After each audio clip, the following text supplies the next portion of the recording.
हमारे हिंदू समाज का एक बहुत ही महत्वपूर्ण पर्व होता है नवरात्रि, जिसमें हजारों क्या लाखों करोड़ों श्रद्धालु अपने घर में माता जी की स्थापना करते हैं, माता जी के कलश की स्थापना करते हैं, विधि पूर्वक 9 दिन तक माता जी की पूजा करते हैं, उनकी अर्चना करते हैं, उन्हें प्रसन्न करने का प्रयास करते हैं और दशमी के दिन उनका विसर्जन करते हैं।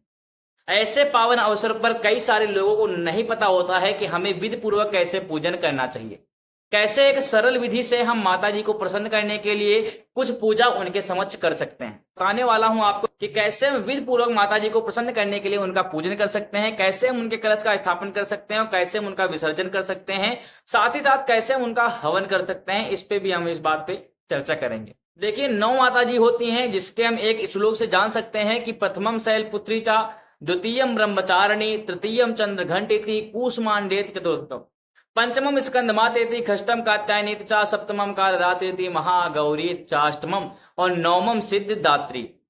मतलब ये 9 देवियां होती हैं जिनका आपको एक एक दिन करके जिस प्रकार से जिस क्रम में मैंने आपको नाम बताया उस क्रम में आपको उनका पूजन करता है। जैसे कि प्रथम में मैंने बताया कि प्रथम शैलपुत्री, यानी कि प्रथम दिवस में आपको शैलपुत्री का पूजन करना रहता है। लेकिन जो कलश स्थापन होता है, प्रयास यही करिए कि सुबह के टाइम में प्रथमी के दिन ही, मतलब शैलपुत्री माता जी का जब होता है दिन, उसी दिन आपको कलश स्थापन कर लेना है। अब कलश स्थापन के लिए जो जरूरी सामग्रियां हैं वे आपके सामने ये रही, एक बार आप नोट कर लीजिए सारी की सारी सामग्री। और साथ ही साथ हम ये भी जानेंगे कि इस सामग्री का उपयोग हम कैसे कैसे कर सकते हैं। तो देखिए, सबसे पहले हमें एक आवश्यकता होती है एक लोटे की। अगर तांबे का हो, पीतल का हो तो बहुत अच्छी चीज है। अगर तांबे और पीतल का आपके पास नहीं है तो ऐसे स्थिति में आप स्टील का भी उपयोग कर सकते हैं। तो एक लोटा आपको कलश के लिए चाहिए, और अगर सबसे अच्छा आप चाहते हैं तो ऐसी स्थिति में मिट्टी का भी कलश का उपयोग आप कर सकते हैं। मिट्टी का अगर कलश ले रहे हैं तो मिट्टी का ही दियाली लें, और अगर आप पीतल या तांबे के लोटे का उपयोग कर रहे हैं तो ऐसे में स्टील की या फिर पीतल की कटोरी का उपयोग आप कर सकते हैं। साथ ही साथ आपके जो आम के पत्ते होंगे उसमें आपके 5, 7 या फिर 11 पत्ते होने चाहिए। अगर इतने नहीं हो पा रहे हैं तो 3 तो कम से कम पत्ते होने चाहिए। ऐसी स्थिति में आपको उन पत्तों को उस कलश में डाल देना है, और साथ ही साथ उसमें गंगा जल पहले डाल करके फिर उसमें जल भर देना है। साथ ही साथ उस कलश में एक सुपारी डाल देनी है, थोड़ी हल्दी डाल देनी है। अगर हल्दी की गांठ हो तो बहुत अच्छी चीज है, हल्दी की गांठ भी आपको उसमें डाल देनी है। एक सिक्का आपको उस लोटे में डाल देना है। इसके पश्चात एक चावल से भरी, पीले चावल से भरी कटोरी उसके ऊपर आपको रख देनी है। उसके ऊपर से एक पानी वाला नारियल आपको रखना है, जो कि पीले कपड़े में या लाल कपड़े में बंधा हुआ होना चाहिए, जैसा कि आपको इस फोटो में दिखाई दे रहा है। इसके पश्चात रोली घोल करके उस पर आपको स्वास्तिक बना देना है। अगर आपको स्वास्तिक विधि पूर्वक बनाना नहीं आता तो एक बार कमेंट करिएगा, उस पर भी वीडियो बहुत जल्द से जल्द में बना दूंगा। तो आपको उस पर स्वास्तिक बना देना है। साथ ही साथ स्वास्तिक के इधर और उधर आपको रिद्धि और सिद्धि भी बनानी है, जैसे कि आपको इस फोटो में दिखाई दे रही है। स्वास्तिक बनाने के बाद आपका कलश बनके तैयार हो चुका है। उसके स्थापन के लिए आपको अष्टदल कमल बनाना है। अष्टदल कमल मतलब कि 8 पत्तियों वाला उसमें कमल बनाना है, जो कि नीचे चावल से बना सकते हैं, आटे से बना सकते हैं, हल्दी से बना सकते हैं, जैसा कि आपको इस फोटो में दिखाई दे रहा है। साथ ही साथ आपको ध्यान देना है कि जो कलश आपने बनाया है उस पर कलावा का बंधन करना बिल्कुल ना भूलें। 3, 5 या 7 फेरे लगा करके उसमें आपको बंधन करना है। तो ये तो हो गया आपके कलश की तैयारी। अब आपको माता जी के आसन की तैयारी करनी है। एक चौकी पर एक कपड़ा बिछा करके रख लें, उसके ऊपर आपको माता जी की फोटो रखनी है। साथ ही साथ माता जी को चूनर उठा करके रखनी है, और नीचे एक नौग्रह के लिए एक पाटे पर, पीढ़े पर आप नौग्रह बना सकते हैं। 9 खाने बना करके उसमें आप चावल रख सकते हैं। अगर आपको पूरा विधि विधान जानना है कि कौन से खाने में कौन से ग्रह का कैसे स्थान दिया जाता है, उसकी वीडियो अलग से बनाएंगे। नॉर्मली आप पूजा करना चाहते हैं तो सिर्फ 9 खाने बना करके आप उसमें अक्षत रख सकते हैं, और आपका पूजा के लिए नौग्रह तैयार हो जाएंगे, जैसा कि आपको इस फोटो में दिखाई दे रहा है। साथ ही साथ नौग्रह के साथ में आपको गौरी गणेश का भी स्थापन करना होता है, जिसमें कि आप एक सुपारी पर कलावा लपेट करके भी रख सकते हैं। अगर आप चाहें तो गाय के गोबर का भी गौरी बना सकते हैं, और सुपारी की आप गणेश बना सकते हैं। सुपारी नहीं उपलब्ध है तो आप मिट्टी के भी गणेश बना सकते हैं। मिट्टी की 5 डेली रख करके आप उसको गणेश जी बना करके उसके पूजन कर सकते हैं। तो ये तो हो गई आपके पूजन की पूरी तैयारी की आपकी कौन कौन सी चीजें पूजन में लगेंगी।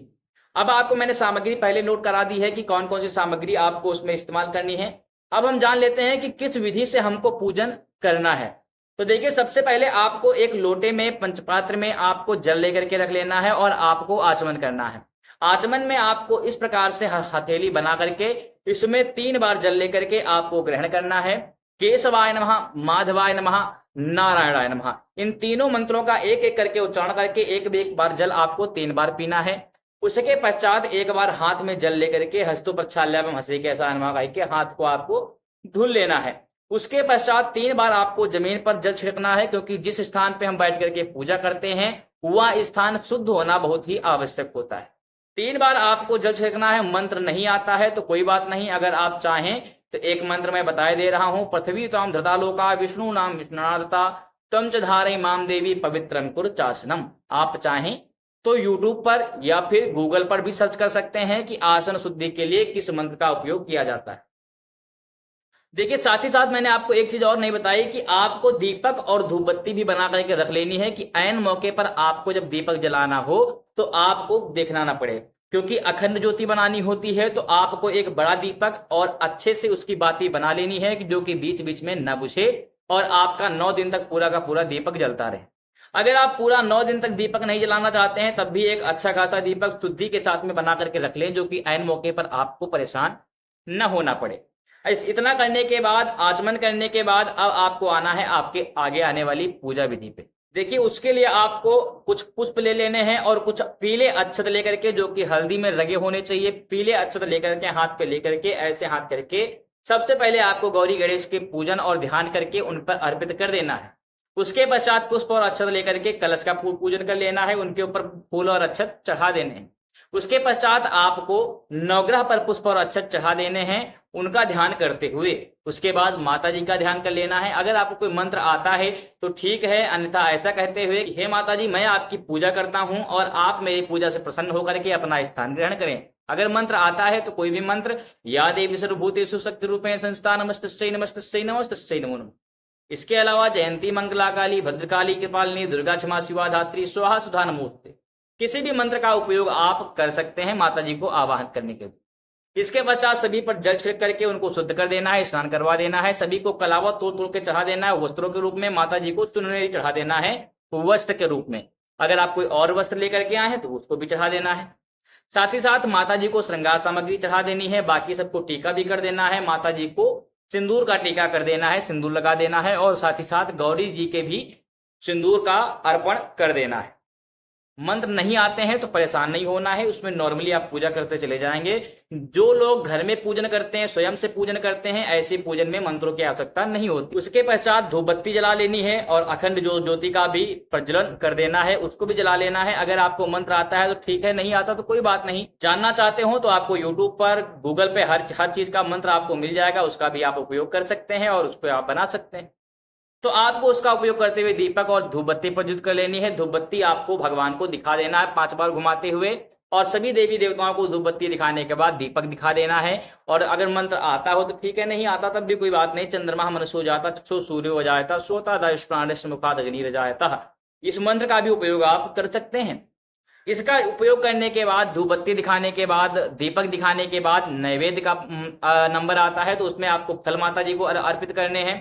साथ ही साथ कुछ मीठा भी माता जी को अर्पित करना है। उसके बाद पान, लौंग, इलायची और सुपारी, जिसको हम पुंगी फल कहते हैं, उसको भी आपको माता जी को अर्पित कर देना। सब कुछ करने के बाद कुछ द्रव्य दक्षिणा माता जी को अर्पित कर देना है और अंत में हाथ पे पुष्प और अक्षत लेकर के क्षमा याचना कर लेनी। और इसके बाद आपकी नवरात्रि का पूजन संपन्न होता है और 9 दिन तक आपको बस उसमें पूजन, जो मैंने आपकी पूजन प्रक्रिया बताई, उसको आपको पर डे करते रहना। एक बहुत ही प्रश्न जो कि कई सारे भक्तों के द्वारा पूछा जाता है कि जौ को जो हम उगाते हैं मिट्टी में, उसको कैसे उगाएं, उगाना चाहिए कि नहीं उगाना चाहिए। देखिए, उसके 2 नियम हैं। कलश को आप सिर्फ अष्टदल पर भी स्थापित कर सकते हैं। कई लोग क्या करते हैं कि मिट्टी का पात्र लेकर के आते हैं जिसमें कि मिट्टी भर करके रखते हैं, और मिट्टी भरने के बाद उसमें क्या करते हैं कि उसमें कुछ जौ डाल देते हैं, उसी के ऊपर कलश स्थापित कर देते हैं। लेकिन अगर आप अष्टदल पे अलग से करना चाहें कलश, तो उस पर अलग स्थापित कर सकते हैं कि मिट्टी के पात्र में मिट्टी भर के उसमें जौ डाल करके कुछ जल छिड़क करके उसको रख सकते हैं, जिससे कि आपके जौ अच्छे से उग आते हैं। ऐसे करके आपको 9 दिन तक व्रत रहना है। 9 दिन व्रत करने के बाद आपको हवन करके 9 कन्याओं को खिला करके सबको कुछ दान दक्षिणा कुछ वस्त्र दे करके विदा करना चाहिए। ऐसे माता जी आप पर प्रसन्न होती हैं और अपनी कृपा आपके ऊपर बनाती हैं। इसी साथ वीडियो अब बहुत लंबी नहीं करेंगे। सभी को जय श्री राम, बहुत बहुत आशीर्वाद और माता जी की कृपा सभी लोगों पर बनी रहे। चलिए सभी को जय श्री राम।